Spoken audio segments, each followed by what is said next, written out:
எனது நெஞ்சுக்கு நெருக்கமான, நான் நேசித்து போற்றுகின்ற ஒரு சிலரில் ஐயா தமிழறிமணியன் முதன்மையானவர். எதற்காக என்று சொன்னால்,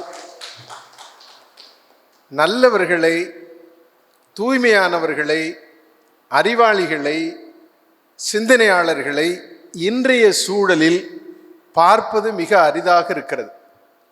சுயநலம் தோய்ந்த மனிதர்களைத்தான் இன்று பார்த்து பார்த்து சலித்து விட்டோம்.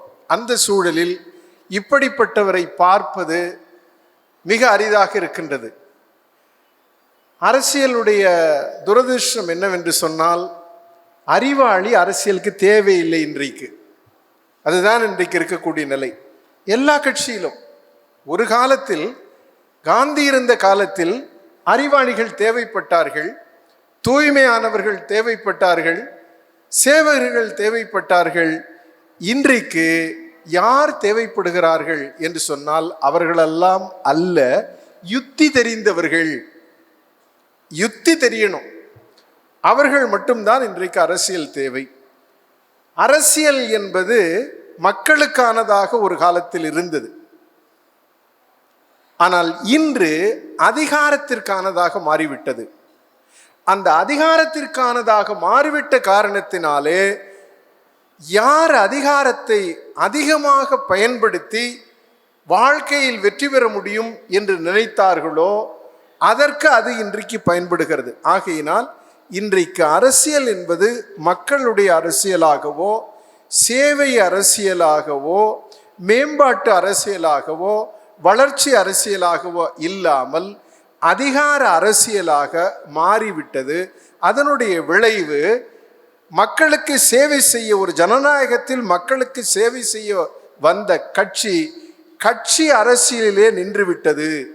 கட்சியை மேம்படுத்துவதும் கட்சிக்காரரை மேம்படுத்துவதும் எப்படி ஒரு கம்பெனி நடக்கிறதோ, ஒரு பன்னாட்டு கம்பெனி எப்படி நடத்துகிறதோ அப்படி இன்று கட்சிகள் எல்லாம் நடக்க ஆரம்பித்த காரணத்தினாலே தான் நல்ல சிந்தனை, நற்சிந்தனை, மக்கள் மேல் கரிசனம், நாட்டின்பால் கரிசனம் கொண்டிருக்கக்கூடிய எந்த நற்சிந்தனை கொண்டவருடைய அரசியலும் எடுபடவில்லை இந்த நாட்டில்.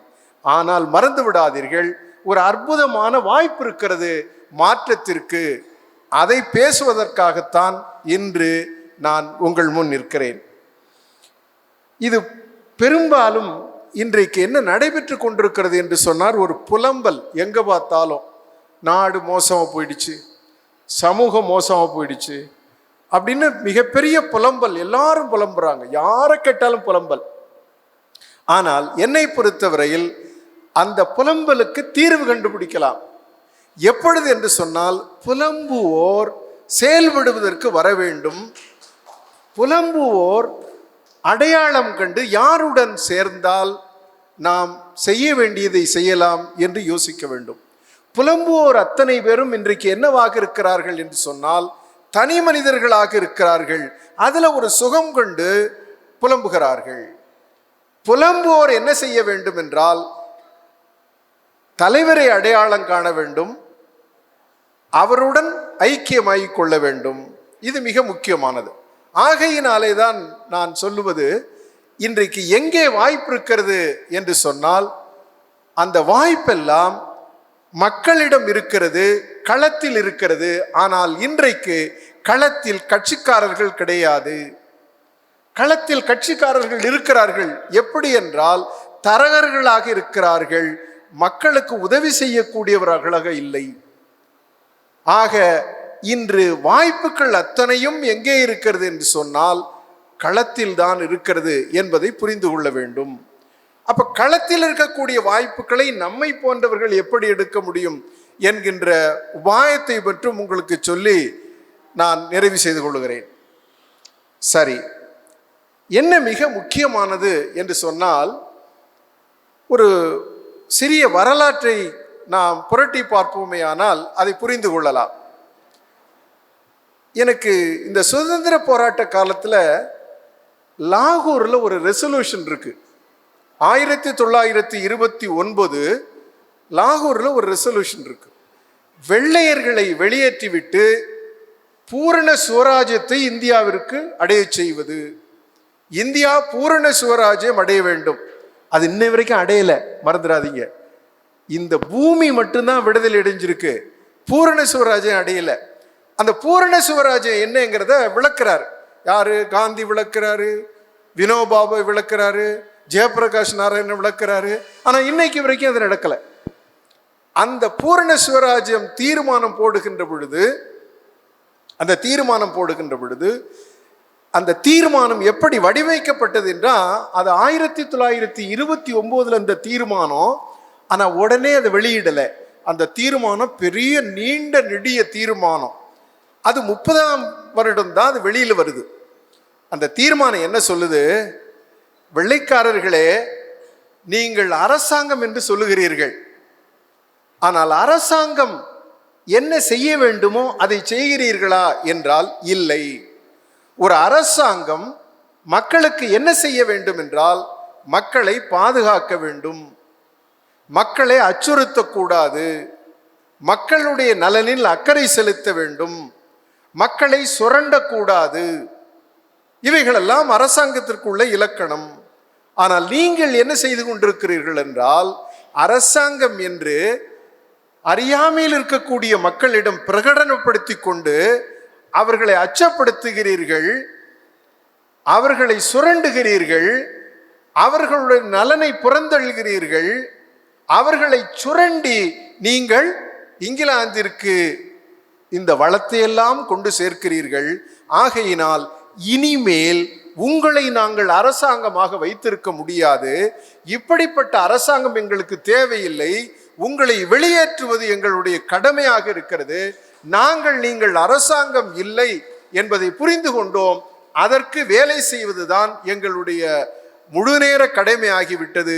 ஆகையினாலே வெள்ளையர்களே வெளியேறி விடுங்கள், பூரண ஜுவராசியம் என்பது எங்களுடைய தாரக மந்திரம் என்று போட்டாங்க. சரி, இப்ப நான் சொன்னேன்ல அரசாங்கம்னா என்ன செய்யணும்னு, அதெல்லாம் அப்படியே இப்போ சொன்னார்ல ஐயா, நீங்க கொஞ்சம் எழுதி வச்சுங்க அப்படின்னு சொன்னார்ல, அதை நாளைக்கு எழுதுனீங்கன்னா இப்போ வச்சு நம்ம அரசாங்கம் என்ன செய்யுதுன்னு பார்த்தீங்கன்னா நீங்க கண்டுபிடிச்சிக்கலாம். நம்ம அரசாங்கம் அது வெள்ளை அரசாங்கத்துக்கும் நம்ம அரசாங்கத்துக்கும் என்ன வித்தியாசங்கிறதுக்காகத்தான் இந்த விளக்கத்தை சொன்னேன். சரி, இந்த பூரண சிவராஜ்யம் என்ன சொன்னார் அப்படின்னா, இந்த பூரண சிவராஜ்யம் என்ன சொல்லுகிறது? இந்தியா விடுதலை அடைய வேண்டும், பூரண சிவராஜ்யம் அடைஞ்சிடணும்.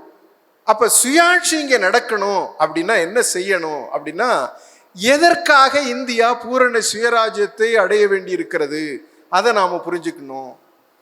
அப்ப இதை பற்றி அந்த காலத்தில் வந்த நம்முடைய தலைவர்கள், அது விவேகானந்தராக இருக்கட்டும், அரவிந்தரா இருக்கட்டும், காந்தியா இருக்கட்டும், அல்லது தாகூரா இருக்கட்டும், இவங்க எல்லாரும் சொல்லக்கூடிய ஒரு மூல கருத்து உண்டு. அது என்ன மூல கருத்து என்று சொன்னால், இந்தியா என்பது ஒரு காலத்தில் உயர்ந்த நாகரிகத்திற்கு ஒத்த நாகரிகத்தை பெற்றிருந்திருக்கிறது. அப்ப இந்தியா என்பது ஒரு நாகரிகத்திற்கு சொந்தக்காரர்களாக இருந்திருக்கிறது. ஆனா இந்தியா என்பது அன்னைக்கு ஒரு நாடா இல்லை, மறந்துடாதீங்க. என்னவா இருக்கு? 3000 சமூகமாக இருக்கிறது. இந்த இன்னைக்கு இந்தியா இருக்குல்ல, இந்த பூகோள எல்லையில் 3000 சமூகம் இருக்கிறது. 360 ஆதி சமூகம், ட்ரைபல்ஸ் சொல்றது. ஆக 3360 சமூகம். இந்த 3360 சமூகமும் தங்களுக்கென்று கலாச்சாரம் வைத்திருக்கிறது, அடையாளங்கள் வைத்திருக்கிறது, மொழி வைத்திருக்கிறது, இலக்கியம் வைத்திருக்கிறது, பண்பாடு வைத்திருக்கிறது, இசை வைத்திருக்கிறது, விஞ்ஞானம் வைத்திருக்கிறது, தொழில்நுட்பம் வைத்திருக்கிறது, வாழ்வியல் வைத்திருக்கிறார்கள், பொருளாதாரம் வைத்திருக்கிறார்கள். இவர்கள் எல்லாம் தனித்தனி அடையாளத்துடன் இருந்தார்கள்.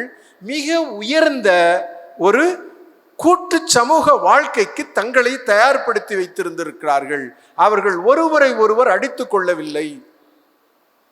இது எப்ப? ஒரு 1000 வருஷத்துக்கு முன்னாடி, இந்த முஸ்லிம்களுக்கெல்லாம் முன்னாடி. சரி, அந்த சமூகத்தை தான் வெள்ளைக்காரர்கள் நிர்வாகத்திற்கு கீழே கொண்டு வந்து ஒரு நிர்வாகத்திற்கு கீழே இவர்களை அடிமைப்படுத்தி அச்சுறுத்தி சுரண்டி வெள்ளையன் கொளுத்தான். மறந்து விடாதீர்கள். அப்ப இந்த நாடு அடிப்படையில் ஒரு கலாச்சாரத்தையும் பண்பாட்டையும் நாகரிகத்தையும் கொண்டிருக்கிறது. அதற்கு உலக நாகரிகங்களை விட அதிகமான நல்ல விழுமியங்களை அற விழுமியங்களை கொண்டிருந்திருக்கிறது. அது தன்னுடைய வாழ்க்கையின் மூலமாக இங்கு வாழ்ந்து உலகத்திற்கெல்லாம் ஒரு மேம்பட்ட நாகரிகத்தினுடைய அடையாளத்தை வைத்திருந்த நாடு என்று உலகத்திற்கு வழிகாட்டக்கூடிய ஒரு சூழலை செய்வதுதான் இந்த நாட்டினுடைய தார்மீகம். இதைத்தான் விவேகானந்தர் சொன்னாரு. இது இவர்களுக்காக அல்ல, இந்த நாட்டுக்கானது மட்டுமல்ல, மக்களுக்கானது மட்டுமல்ல. அப்ப மிக முக்கியமானது பிரபஞ்சத்தினுடைய மேம்பாட்டிற்காக. இப்ப பரிணாம வளர்ச்சியில் மனிதன் வரையில் வந்து விட்டான். அப்ப அவன் மனிதரிலிருந்து அடுத்த நிலைக்கு எங்கே செல்வான் என்றால், உலகத்திற்கு வழிகாட்டக்கூடிய உன்னத வாழ்க்கையை வாழ்ந்து காட்டக்கூடிய ஒரு நிலைக்கு அவன் உயர வேண்டும். இதுதான் அடிப்படை. சரி, நாடு பூரண சுவராஜ்யம் என்று சொல்வது என்ன அப்படின்னு தெரிஞ்சுக்கணும்.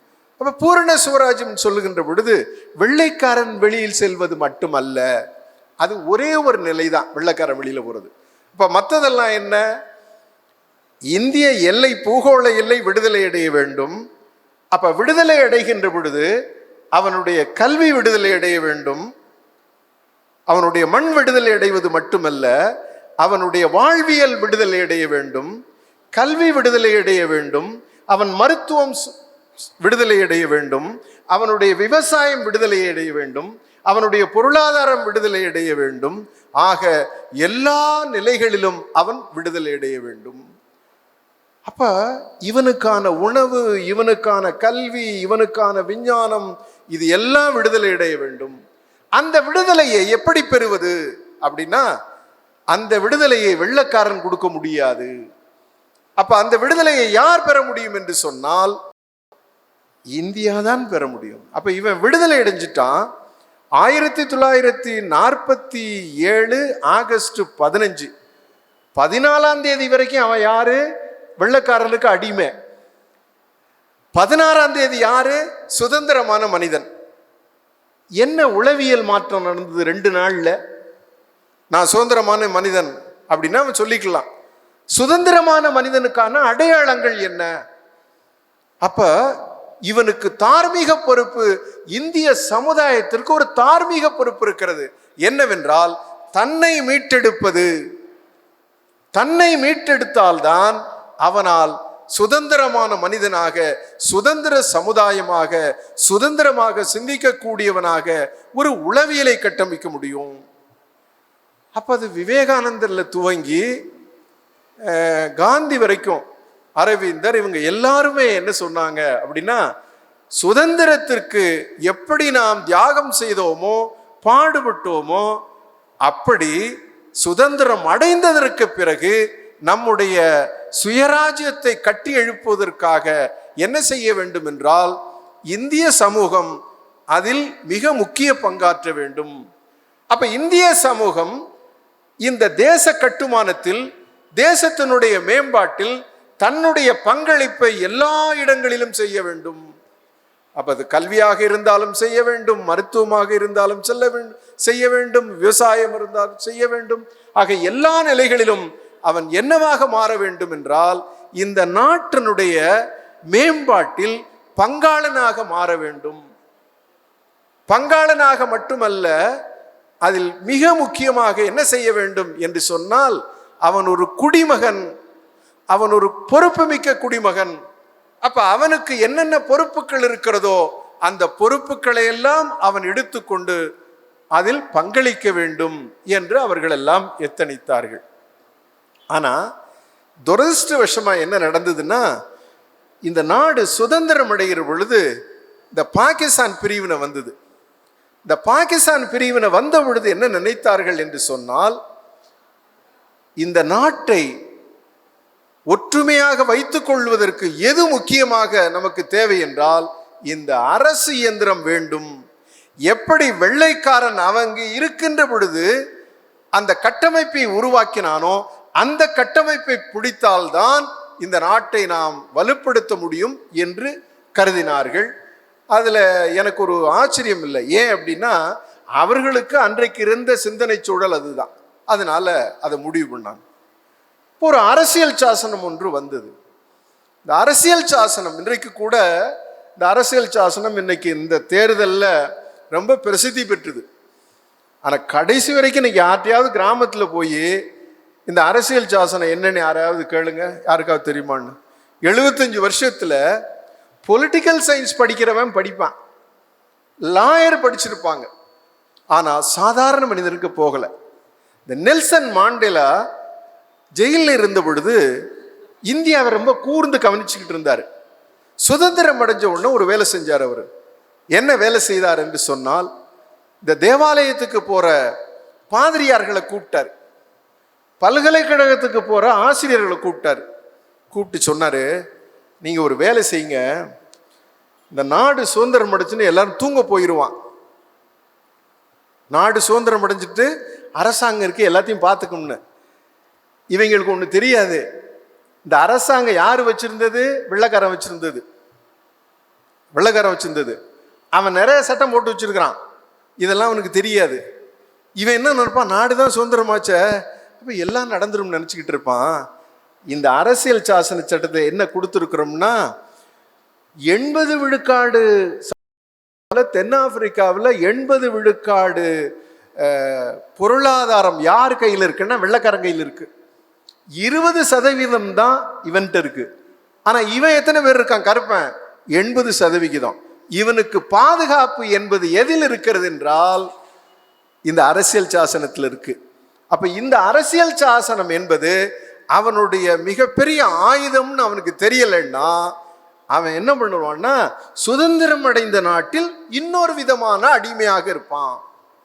அதனால எல்லாரும் நீங்க என்ன பண்ணணும் அப்படின்னா, இந்த அரசியல் சாசனத்தை மொழிபெயர்த்து ரொம்ப எளிதா சாதாரணமா எழுத படிக்க தெரிஞ்சவனுக்கு கூட அதை புரிஞ்சுக்கிற மாதிரி எழுதி நீங்க என்ன செய்யணும், தேவாலயத்துல 2 செய்யுங்க.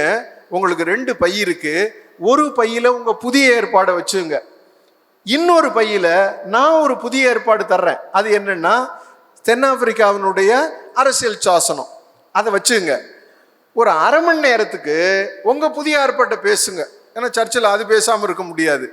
இன்னொரு அரை மணி நேரம் இருக்குல்ல, அதுல நான் சொல்ற புதிய ஏற்பாடு அரசியல் சாசனத்தை அந்த சர்ச்சுக்கு வர்ற ஆள்கிட்ட, இங்க பாரு இதெல்லாம் இருக்கு, நீ இதை பிடிச்சிக்க, இதை சொல். அப்ப வாத்தியாரை கூப்பிட்டாரு. வாத்தியாரை கூப்பிட்டு, நீ இந்த அரசியல் சாசனத்தை எளிமைப்படுத்தி கொடு, எளிமைப்படுத்துறது மட்டுமல்ல மாணவர்கள்ட்ட சொல்லிக் கொடு, மாணவர்கள்ட்ட சொல்லிக் கொடுக்கறது மட்டுமல்ல அவர்கள் மூலமாக நீ என்ன செய்யணும் அப்படின்னா, ஒரு சின்ன புக்கை அடிச்சு உங்க வீட்டில் போய் நீ போய் உங்க அம்மா அப்பா கிட்ட சொல்லு அப்படின்னு சொல்லி கொடுங்க அப்படின்னு அந்த வேலையை செய்தார். உலகத்தில் எந்த நாட்டிலும் எந்த தலைவனும் அந்த வேலையை செய்யவில்லை. இன்றை வரை மறந்து விடாதீர்கள், தென்னாப்பிரிக்காவில் நெல்சன் மாண்டேலா அந்த வேலையை செய்தார். சரி, இப்போ எனக்கு ஒரு கேள்வி இருக்கு. நம்ம தலைவர்கள்லாம் இந்த திருப்பம் எல்லாரும் அரசியல் சாசனத்தை தூக்கி தூக்கி எல்லாரும் கையில் வச்சிருந்தாங்க.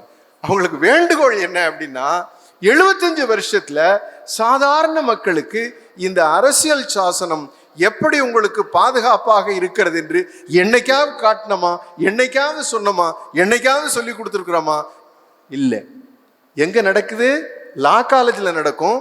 பொலிட்டிக்கல் சயின்ஸ் ஸ்டூடெண்ட்டுக்கு கான்ஸ்டியூஷன் சொல்லி கொடுப்போம், ஹிஸ்டரி ஸ்டூடெண்ட்ஸுக்கு கான்ஸ்டியூஷன் ஹிஸ்டரி சொல்லி கொடுப்போம், பப்ளிக் அட்மினிஸ்ட்ரேஷன் படிக்கிறவனுக்கு சொல்லி கொடுப்போம். அதை தவிர்த்து யாருக்கும் தெரியாது. கல்லூரிகளிலும் பல்கலைக்கழகத்தில் இருக்கக்கூடிய பேராசிரியர்களை கூப்பிட்டு கான்ஸ்டியூஷனை கேளுங்க, தெரியாது. இதுதான் உண்மை. ஆனால் இன்றைக்கு அது செய்ய வேண்டிய தருணத்தில் நாம் இருக்கிறோம். ஏன் அப்படின்னா, அரசியல் சாசனம் என்பது மிகப்பெரிய ஆயுதம். சரி, நான் எதற்காக சொல்லுகிறேன் என்று சொன்னால், நெல்சன் மண்டேலா இன்னொரு கருத்தை சொன்னார். என்ன கருத்தை சொன்னாருன்னா, இந்தியா சுதந்திரம் அடைந்ததற்கு பிறகு பல நாடுகள் சுதந்திரம் அடைந்தது. ஆனால் அடைந்த நாடுகள் அத்தனை நாடுகளும் என்ன சொன்னது என்றால், ஜனநாயகத்தைத்தான் நாங்கள் எங்களுடைய ஆட்சி முறையாக கொள்ளப் போகிறோம் என்று சொன்னார்கள். புரிந்து சொன்னார்களோ புரியாம சொன்னார்களோ, தேர்தலை மையப்படுத்தி சொன்னார்கள். அந்த நாட்டிலெல்லாம் தேர்தல் நடந்தது, இல்லை என்று சொல்லவில்லை.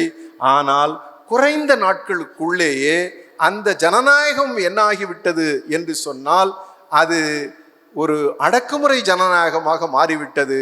ஆகையினால் தென்னாப்பிரிக்கர்களுக்கு நான் ஒன்றை சொல்லுவேன், சுதந்திரம் அடைந்து விட்டது என்று தூங்கி விடாதீர்கள்.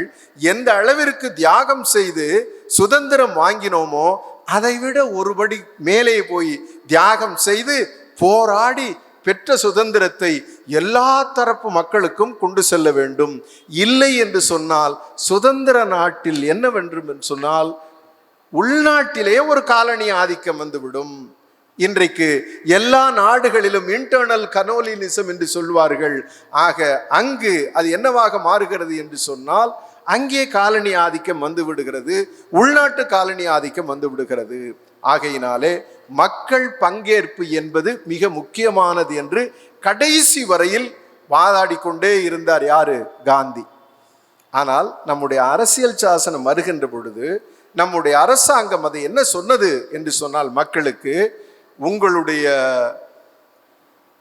வறுமை, உங்களுடைய கல்வி, உங்களுடைய ஆரோக்கியம், உங்களுடைய வாழ்வியல், உங்களுடைய வாழ்வாதாரம், உங்களுடைய பொருளாதார மேம்பாடு, இவை அத்தனையும் யார் ஏற்றுக்கொள்கிறது? நாங்கள் ஏற்றுக்கொள்கிறோம், அரசாங்கம் ஏற்றுக்கொள்கிறது அப்படின்னு பிரகடனப்படுத்தினாங்க. அதை பிரகடனப்படுத்திட்டு என்ன சொன்னாங்க? இதை நீங்க கோர்ட்டுக்கு போய் கேட்க முடியாது, நாங்க மாநில அரசுகிட்ட சொல்றோம், இந்த மாநில அரசு எல்லாத்தையும் உங்களுக்கு செஞ்சு கொடுத்துரும் அப்படின்னு ப்ராமிஸ் சொன்னாங்க. அந்த மாநில அரசு ஏதோ செஞ்சுது.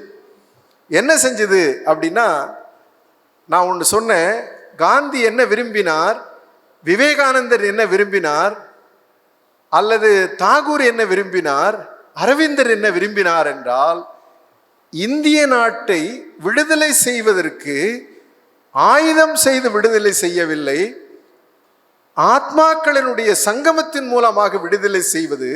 ஆகையினாலே இந்த ஆத்ம சக்தியை வைத்து கொண்டு எப்படி விடுதலை அடைந்தோமோ அதே போல இந்த நாட்டையும் புனரமைக்க முடியும், புதுப்பிக்க முடியும், மேம்படுத்த முடியும்.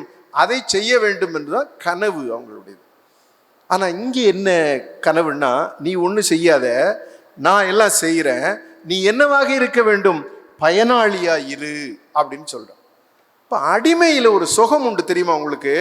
அடிமையா இருக்கிறதே சுகம். அதுக்கு நீங்க இன்னைக்கு எங்க எடுத்துக்காட்டுன்னா, வேற ஒரு இடம் போல கட்சிக்கு போனீங்கன்னா தெரிஞ்சுக்கலாம் எப்படி அடிமையா இருக்கிறதுங்கிறத. கட்சிக்காரர்கிட்ட கத்துக்கலாம் அடிமையா இருக்கிறது. அப்ப அதுல ஒரு சுகம் இருக்கு, அவனுக்கு அடிமையா இருக்கிறதுல ஒரு சுகம் இருக்கிறது. ஆகையினாலே தான் இந்த அடிமை சுகத்திலிருந்து அவனை வெளியே எடுக்க வேண்டும் என்றால் ஏழ்மையிலும் உயர்ந்த வாழ்க்கை வாழ முடியும், ஒரு உன்னதமான வாழ்க்கை வாழ முடியும், அப்ப லட்சியமான வாழ்க்கை வாழ முடியும் என்பதை கற்றுக் கொடுத்து விட வேண்டும் இந்தியர்களுக்கு என்று மகாத்மா காந்தி கனவு. ஆனா அந்த கனவு அவர் இறக்கிறதோட முடிஞ்சு போச்சு. அதுக்கு பிறகு என்ன கனவுன்னா, பயனாளி கனவு. பயனாளிக்கும் ஒரு சுகம், கொடுக்கிறவனுக்கும் ஒரு சுகம். ஏன்னா நம்ம எல்லாரும் எல்லாம் கொடுத்துட்டான், வேட்டி கொடுத்தாச்சு, துண்டு கொடுத்தாச்சு, சட்டை கொடுத்தாச்சு, சேலை கொடுத்தாச்சு, அரிசி கொடுத்தாச்சு, கரும்பு கொடுத்தாச்சு, வெல்லம் கொடுத்தாச்சு. அவனை எங்க கூட நிறுத்தி வச்சிருக்கிறோம்னா 7% பொருளாதார வளர்ச்சி. மாறுதட்டி சொல்கிறோம், உண்மைதான். அது 7 மட்டும் இல்ல, 9 வரைக்கும் போச்சு. நான் பார்த்துக்கிட்டு இருந்தேன், உலகமே வியந்தது, இந்தியா இப்படியெல்லாம் முன்னேறுமா அப்படின்னு. அதெல்லாம் சரி முன்னேறினுச்சு. ஆனா அரசாங்கமே ஒரு கணக்கு கொடுக்குது, அது ஒரு வெட்கக்கேடான ஒரு சூழல். என்ன, இன்றைக்கு 82 கோடி மக்களுக்கு, இந்தியாவில் 82 கோடி மக்களுக்கு நம்முடைய பொது விநியோக முறையில் இலவசமாக அரிசியும் கோதுமையும் கொடுக்க முடியவில்லை என்றால் பட்டினி சாவி விழுந்து விடும். யோசிச்சு பாருங்க. அப்படின்னு சொன்னா சிக்கல் எங்க இருக்கு அப்படின்னா, இந்த மக்களை பயனாளியாக வைத்திருந்து பயன்களை தருவதாக சொன்னோம். சரி, இந்தியாவில் இந்த அரசாங்கத்தில், சுதந்திரமடைந்த அரசாங்கத்தில் நன்மையே கிடைக்கவில்லை என்றால் கிடைச்சிருக்கு. கிடைச்சிருக்கு. யாரு கிடைச்சிருக்கு? எனக்கு கிடைச்சிருக்கு. அப்ப 142 கோடியில 82 கோடியை கழிச்சா எவ்வளவு? 60 கோடி. இந்த 60 கோடி மக்கள் எல்லா வளங்களையும் அடைந்தார்கள். இதுதான் உண்மை. அப்ப இந்தியா சுதந்திரம் அடைந்து பெரும்பான்மையான மக்கள் என்னவாக மாற்றப்பட்டு விட்டார்கள் என்றால், பயனாளியாக மாற்றப்பட்டு அரசாங்கத்தினுடைய பொது விநியோக திட்டத்தில், பொது விநியோக கடைகளில் என்னவாக மாற்றப்பட்டார்கள்? அரிசிக்கும் உப்புக்கும் பருப்புக்கும் அங்கே போய் நில்லு, மற்றதெல்லாம் வேற யாருக்கும் போகுது. சரி, இது ஒரு புரிதல். இன்னொன்று மிக முக்கியமானது என்ன அப்படின்னா, 30 கோடி ஜனங்கள் இருந்த காலத்தில் ஒரு பிரதிநிதித்துவ ஜனநாயக முறை வந்தது. அது பாட்டுக்கும் ரொம்ப வேகமான வளர்ச்சி. பொருளாதாரம் எப்படி வளர்ந்ததோ அதை விட வேகமாக ஒன்று வளர்ந்தது. எது? மக்கள் தொகை. அப்போ 130 தாண்டுது. இன்னைக்கு 42, 145க்கு வந்துருச்சு.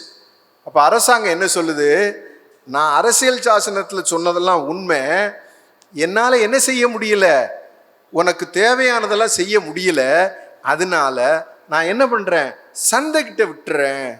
தண்ணி என்னால் கொடுக்க முடியல, அதனால கொக்கோ கோலாக்கிட்ட விட்டுட்டேன், அவன் தண்ணி கொண்டாந்து கொடுப்பான். பெப்சிக்கிட்ட விட்டுட்டேன், இது மாதிரி எல்லாம் தண்ணி எல்லாம் கொடுக்க முடியல, அதனால அவன் கொடுப்பான்.